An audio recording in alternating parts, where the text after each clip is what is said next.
ለጊዜው እጅግ አድርጌ አመሰግናለሁ ክቡር የቢሮ ኃላፊ። አሁን ያለ የሴቶችና የህፃናት ጾታዊ ጥቃት ምን ደረጃ ላይ ይገኛል? ቆሟል የሚባል ደረጃ ደርሷል። እኛ ምናውቀው ይሄን ነው።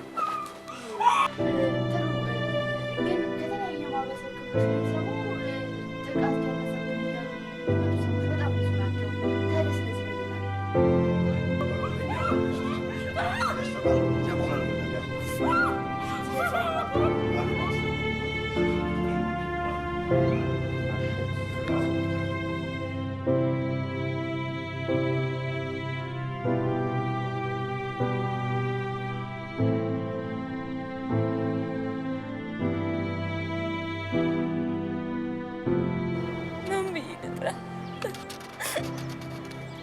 አባቴ ልበልህ?